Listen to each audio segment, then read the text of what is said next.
Top 5 Coaches Heat Meter, Volume 4. Emery really likes working on these in particular. Why? Because he likes to see people get fired? No, I mean, I think he likes tension. I think he likes drama. That's why he's always watching Real Housewives and coming in and telling us about it. I don't know what his deal is with that, but that's his favorite show. He's got them all DVR. Real Housewives of wherever. He'll watch it. Okay. Just know that about him. Number 5, expensive fire insurance policy, Jimbo Fisher. While it's a little hotter around him, it's about a $90 million insurance policy for him, so he's fine. He's not going anywhere, but I did want to put him on this list because we talked about him today at length, but his buyout is far too big to do anything about him in the near future. They now have to convince him to be different. Just win games. Yeah. Win what you're supposed to do when you get that kind of money, and also prop up all the great recruiting classes you're starting to put together and have put together. Win games. Be the quarterback guru you once were. Yeah. I mean, he's not on the hot seat. Yeah. He's got the huge buyout, like you said. So yeah, he's got a lot of security no matter what's going on right now, and he's fine. Anybody saying anything differently is not up on game, quite frankly, because yeah, he's barring them. I mean, even if there wasn't a buyout, what are they going to fire him for? Well, because he's not living up to what expectations exactly? Yeah. The expectations that they've never really reached? I mean, I know why they paid him the way they paid him was to do things that have never really been done there. But if he's not going to be capable of doing it with all that you've given him, who is? Are you going to go get Saban next? Are you going to go lure him from Tuscaloosa? Are we going to go pull Dabo from Clemson? Who is going to do that? So, yeah, I mean, this is what it is, and this is what they invested in, and maybe they'll see a return still. I think it's too early to call him a total failure and think that he should lose his job. But yeah, it's definitely not where it should be at this point. Yeah, he's got to turn away from some of the stuff he's been doing and adapt. Number 4, is someone grilling or is this room on fire? Dana Holgerson.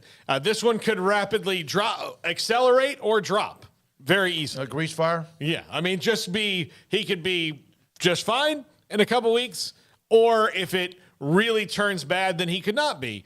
They don't want to fire Dana Holgerson. Tillman Fertitta, it's his handpicked guy, but what's going on there right now, it reeks of you're going to have a problem eventually. Craig, you said it earlier.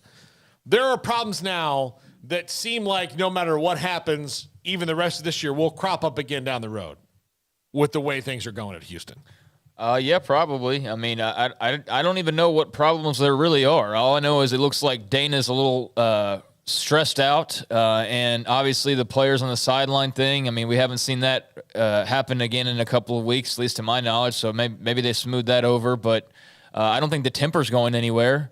I don't think he's changing personas, 40-something years or whatever he is into life now at this point. So, yeah, I mean, as soon as things get a little bit off the skids, I'm sure we'll see a sideline outburst and it'll be, same old Dana. But, yeah, I mean, they just need to go out and win some games now that the schedule's lightening up. And if they do that, I still don't think the noise goes away entirely because I think there's a segment of fans who just probably aren't ever going to like him no matter what. But, maybe there's enough of them that do feel like there's some strides being made that by the end of the year they're, happy with where they are, but I don't know. I think it's time will tell. Obviously, I always, when I was, always wanted what do you call it? One of those indoor grills, like the flame and everything like that. I was always dangerous, but they had the vent and all that. Because if you're inside, I guess you can grill. Plus, they have these new grills there are all these new things you can. But, yeah, okay. I'll just tell you. What are you talking about? What do you mean? Well, I mean, you can't really grill inside, but no, you damn sure can. Have you ever been to like a macaroni grill? Yeah. No, I know. Or a hibachi area, yeah. Macaroni grill. I always wanted one. Free plug for you today on the program. Number 3, fire drill. Jeff Scott needs to start practicing getting out of the building pretty quickly because it's not going well. Punch the glass? Yeah, it is.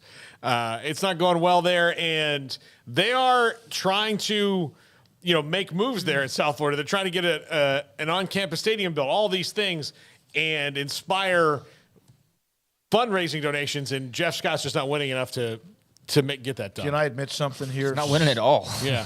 50-something years later, when I was at Chofu High School in Japan, I popped the glass one time. What happened?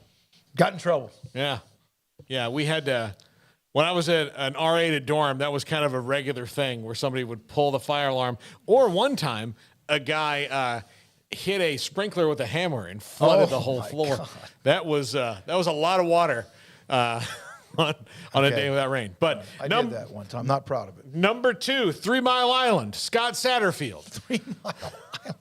It is a meltdown in Louisville. They lost to Boston College last week, and Boston College has got a ton of injuries, and Scott Satterfield has not done himself any favors, and he's 0-3 in the ACC. He's got a terrible record in the ACC over his time. They already don't like him. He's on this list every week for a reason, and now it's 3 Mile Island. So it's bad. It's getting bad. It's probably this week or next, I would say, for Scott Satterfield.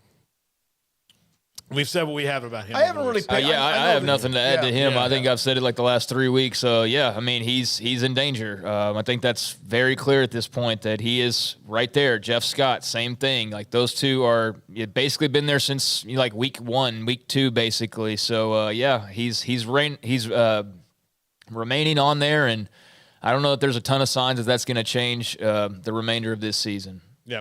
And number 1, what's worse than 3 Mile Island? Chernobyl, Bryan Harsin. I don't know, I guess they left him there to play Georgia as a bit of a sacrificial lamb this week, not wanting the interim coach to do that. But he might be there this week and next, and then they go into the bye. But it's just such a bad situation for him at Auburn. I feel bad for him, and I don't even know his complete side of the story, just because to be somewhere for a year and in the spring of that year, everybody tries to get you out, and then you're trying to point it back in the right direction.